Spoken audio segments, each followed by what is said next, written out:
Welcome back to the lecture. आज का जो लेक्चर है वो बहुत ही इम्पोर्टेंट है। आपको इसमें बहुत चीज़ें सीखने को मिलेंगी जो अभी तक हमने कवर अप किए हैं कि हमें क्या करना है। सोर्स फाइल क्रिएट करनी है, उसके बाद कंपाइलेशन करना है, फिर उसके बाद ऑब्जेक्ट फाइल क्रिएट होती है। वो सारा चीज़ आज हम देखेंगे और आपको ये बिल्कुल भी मिस नहीं करना है। आपको बहुत चीज़ें, बहुत से कॉन्सेप्ट आपके क्लियर हो जाएंगे। अभी हम सिंपली, हमारा जो टास्क होगा वो सिंपल होगा कि डिस्प्ले पे text hello word on the console पर प्रिंट करवाना है। कंसोल विंडो क्या होती है वो भी मैं आपको दिखाऊंगा और हेलो प्रिंट कैसे करवाना है। पिछले उसमें मैंने ऑनलाइन जीडीबी का यूज करना आपको सिखाया था, तो हमें ऑनलाइन जीडीबी पे जाना है और उसके बाद हम स्टार्ट करते हैं अपनी प्रोग्राम। ठीक है। अब हम प्रोग्रामिंग जब भी स्टार्ट करते हैं तो हेलो वर्ड से स्टार्ट करते हैं, एंड एम्बेडेड की दुनिया में हम स्टार्ट करते हैं तो एलईडी ब्लिंक करवाते हैं। तो एलईडी ब्लिंक करवाने वाला भी मैं आपको सीक्वेंस दिखाऊंगा कि कैसे वो ब्लिंक होती है। आ, एक बात बताऊं, मैं एक एलईडी को ब्लिंक करवाना, देखो सिंपली आप लाइब्रेरी और फंक्शन का यूज करके तो कर सकते हो, और आपको एक एलईडी ब्लिंक करवाने के लिए आपको बहुत चीजों का नॉलेज होना चाहिए। आपको स्कीमेटिक देखना आना चाहिए, ठीक है। दूसरा है आपको मेमोरी मैप आनी चाहिए, डेटा शीट हमारी जितनी भी है, रेफरेंस मैनुअल हो गया, उसे प्रॉपर तरीके से देखना आना चाहिए। उसके बाद रजिस्टर को कैसे सेट करते हैं, रीसेट करते हैं, वो सारी चीजें हम देखेंगे वन बाय वन। तो आज का हम स्टार्ट करते हैं हेलो वर्ड प्रिंट कराने। आपको सिंपली जाना है, आईडी में अपनी लॉगिन कर देना है, वहां पे आपको ऐसी विंडो दिखेगी। तो कितने लोगों को प्रॉब्लम होगी कि वो लैंग्वेज सेलेक्ट नहीं करते, यहाँ से आप लैंग्वेज सेलेक्ट कर सकते हैं, सी लैंग्वेज। उसके बाद ऑटोमेटिकली हमारा मेन डॉट सी फाइल, यहीं पे हम अपना एप्लीकेशन लिखेंगे, हमें यहीं पे लिखना है, काम करना है। उसके बाद कंपाइलेशन प्रोसेस क्या कर देगा, कन्वर्ट कर देगा हमारे ऑब्जेक्ट। यहाँ पे कुछ सेटिंग है जिन्हें हम देख सकते हैं। जैसे एडिटर थीम, थीम को एडिट कर सकते हैं। उसके बाद फॉन्ट साइज हो गया, एक्स्ट्रा कंपाइलर फ्लैग सेट, कुछ आर्गुमेंट पास कर सकते हैं, वो भी देखेंगे हम आगे क्या क्या होता है। तो स्टार्ट करते हैं। पहले एवरीथिंग हम डिलीट करते हैं, उसके लिए कंट्रोल ए दबाएं। ओके, कंट्रोल ए दबा के डिलीट कर देते हैं। ठीक है, हम स्टार्ट करते हैं। पहली चीजें मैं कुछ चीजें आपको ब्रेक डाउन करना चाहूंगा कि चीजें क्या होती हैं। ठीक है, आपको एक चीज का ध्यान रखना है कि every C program has at least one function that is called main function. ठीक है, हमारा जब भी हम प्रोग्राम या किसी चीज को स्टार्ट करते हैं, हमारा एंट्री पॉइंट बहुत ही इंपॉर्टेंट।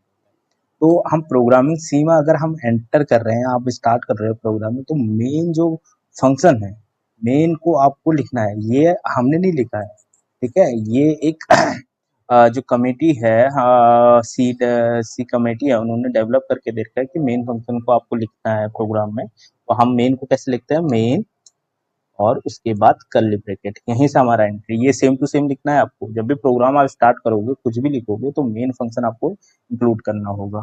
तो मेन फंक्शन के लिए मेन का नाम लिखना है, उसके बाद पैरेंथेसिस देने हैं आप, ठीक है। और ये मेन मेन आपने एक फंक्शन लिख दिया है। So main is actually the starting point of your program execution, right? And a C program is nothing but the collection of various functions, and it should contain at least one function that is called as a main function.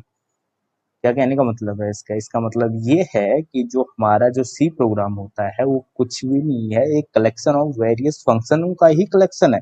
आप different different खुद का भी function बनाना सीखोगे आगे जाके, ठीक है। जैसे ये मेन लिखा है, इसी टाइप के फंक्शन आप बनाना सीखोगे, तो वो कलेक्शन है, उसमें वो कुछ ना कुछ टास्क परफॉर्म करके देगा वो।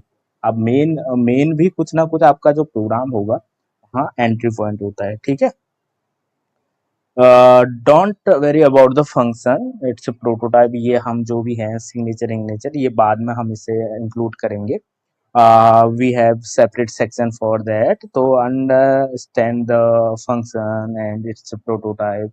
तो हम सेपरेट लेक्चर में इसे कवर अप करेंगे अभी, ठीक है। ये मेन हो गया। उसके बाद हमें पैरेंथेसिस देना है इसके, ये कर्ली ब्रैकेट हो गया, ये ब्रैकेट हो गई, पैरेंथेसिस कहते हैं, कर्ली ब्रैकेट में बाद में बताऊंगा। उसके बाद मेन की बॉडी भी स्टार्ट होगी, ठीक है। हर फंक्शन की अपनी बॉडी होगी, यहाँ पे हम उससे डिफाइन करेंगे मेन को, ठीक है। इतना चीज आप सीख गए होंगे। और C90 और C99 स्टैंडर्ड में लिखा गया है कि मेन का कुछ ना कुछ रिटर्न टाइप होना चाहिए और वो रिटर्न टाइप होना चाहिए इंट। ठीक है, ये लिखना है आपको प्रोग्राम की स्टार्टिंग में, इंट मेन फिर ब्रैकेट स्टार्ट क्लोज, ये लिखना, नहीं तो कंपाइलर हमारा एरर थ्रो करने लगेगा अगर आप ऐसे नहीं लिखोगे। ओके, तो ये प्रोटोटाइप है, ये मेन का प्रोटोटाइप है, यहाँ से इतना पार्ट प्रोटोटाइप है और यहाँ से हम मेन की डेफिनेशन स्टार्ट कर रहे हैं। ओके, इसका ध्यान रखना है कि जो हमारा मेन है, मेन का जो फंक्शन है उसकी बॉडी ये है, कर्ली ब्रैकेट से स्टार्ट होती है और and with the curly bracket, right. उसके बाद हमें क्या करना है, कंसोल विंडो पे हमें हेलो वर्ड प्रिंट करना है। वहाँ स्टैंडर्ड लाइब्रेरी में हमें एक फंक्शन देती है, फैसिलिटी देती है, तो हमें उस फंक्शन का नाम याद होना चाहिए, जैसे प्रिंट ऑफ है, प्रिंट, सिंपल प्रिंट ऑफ, आपको पढ़ने में भी आ रहा है कि प्रिंट ऑफ मतलब कुछ ना कुछ प्रिंट करके देगा। ठीक है, ये हमने नहीं लिखी है, technical developer of the C programming language and उन लोगों ने ये प्रिंट ऑफ फंक्शन आपको दिया है कि आप सिंपल कीबोर्ड से क्या करो, कोई भी टेक्स्ट अगर लिख रहे हो तो उसको प्रिंट करवा देंगे कंसोल विंडो पे। उसके बाद मैंने अभी बताया आप कैसे फंक्शन को लिखते हैं, उसके बाद हम ब्रैकेट यूज करते हैं। ठीक है, ये ब्रैकेट यूज किया, उसके बाद एक चीज और ध्यान रखें, ये चीजें हम आगे देखेंगे, आप अभी घबराए नहीं। ठीक है, अब मैं दिखा रहा हूँ कि कैसे वो प्रिंटअप वर्क कर रहा है और कंपाइलेशन प्रोसेस कैसे कैसे होते हैं, तो वो चीजें हम देखेंगे। और उसके बाद मुझे डबल कोड लिखाना है, जब भी आप स्ट्रिंग प्रिंट करोगे या अदर चीजें भी हम कर सकते हैं प्रिंटअप के थ्रू, बहुत चीजें हम कर सकते हैं। तो अभी तो हम देख रहे हैं कि हेलो वर्ड ही हमें प्रिंट करना है, तो सिंपली हमें हेलो वर्ड प्रिंट करना है। तो उसके लिए हम हेलो वर्ड इन दो स्ट्रिंग के बीच वो कुछ भी लिखो, वट एवर यू वांट, कुछ भी लिख सकते हो। ठीक है, ये ही नहीं और स्ट्रिंग लिखो, पूरा पैराग्राफ लिख दो, वो ये प्रिंट ऑफ फंक्शन, इतना ही लिखने पे आपका मशीन क्या होगा, समझ जाएगा कि मुझे क्या करना है, हेलो, आपको हेलो बोलने लग जाएगा कि हेलो हाई करके। ठीक है, और चीजें भी डाल सकते हो। अब इसके लिए क्या है, हमने तो ये लिखा नहीं है, तो इसको अपना प्रोटोटाइप चाहिए, और वो प्रोटोटाइप किसमें डिफाइन होता है, वो होती है हेडर फाइल। उसे हम कैसे इंक्लूड करते हैं, hash include and then bracket and stdio.h, ये स्टैंडर्ड फाइल है। अब क्या होगा, इसका जो प्रिंटफ जो फंक्शन है उसका जो प्रोटोटाइप होगा वो stdio.h में डिक्लेयर होगा। ठीक है, अब हम प्री प्रोसेसिंग स्टेज में जब जाएंगे, आपने तो मेन डॉट सी ही लिखना है, ऑब्वियसली बात है। ठीक है, आप कंपाइलेशन प्रोसेस के बाद जैसे ही रन बटन पे हिट करोगे तो कंपाइलेशन प्रोसेस होगा और आउटपुट जनरेट हो जाएगा, यही तो काम होता है, ऑब्जेक्ट फाइल जनरेट होगी और आउटपुट जनरेट हो जाएगा। अब आपको एक चीज का ध्यान रखना है कि या ये चीजें आपको आगे जाके भी मैं चीजें क्लियर करूंगा वन बाय वन सारी, कि हैज इंक्लूड क्या है। ये हैज इंक्लूड है, ये इसे कहते हैं प्री प्रोसेसिव डायरेक्टिव, जो भी हैज से डिफाइन होते हैं। ये कह रहा है कि हैज इंक्लूड मतलब इसको प्री प्रोसेस ऐसी देखेगा कि stdio.h में जो भी कंटेंट है वो हमारे मेन डॉट सी फाइल के साथ आ जाए, और उस फाइल का नाम क्या होगा, मेन डॉट आई बनेगा।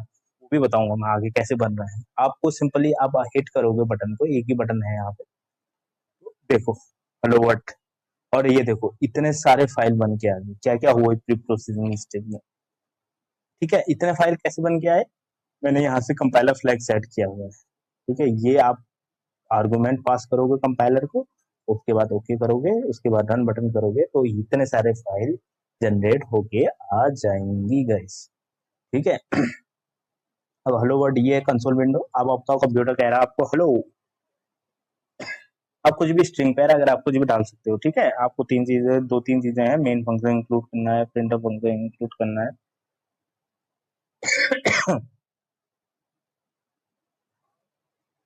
अब देखो, मेन डॉट सी फाइल आपकी बन गई है, ये आपने लिखी है। उसके बाद प्री प्रोसेसर ने क्या किया, वो हैज इंक्लूड वाला पार्ट, ये वाला देखा, जैसे इसने देखा इस फाइल के कंटेंट को इसमें कन्वर्ट करके मेन डॉट आई करके एक फाइल जनरेट कर दी जिसमें सारा कंटेंट आ गया है।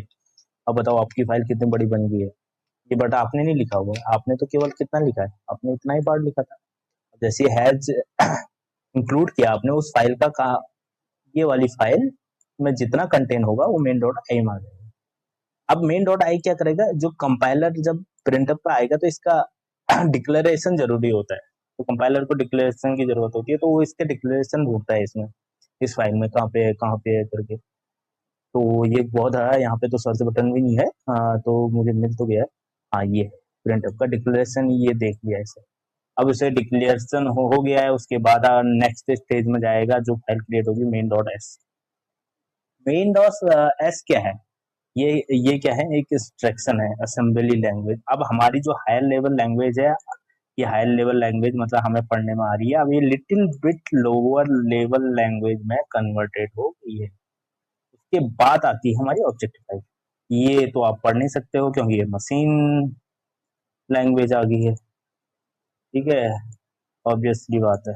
और अब मशीन ऑब्जेक्ट मशीन कोड में कन्वर्टेड हो गया है, उसके बाद हमें हेलो वर्ड प्रिंट हो गई।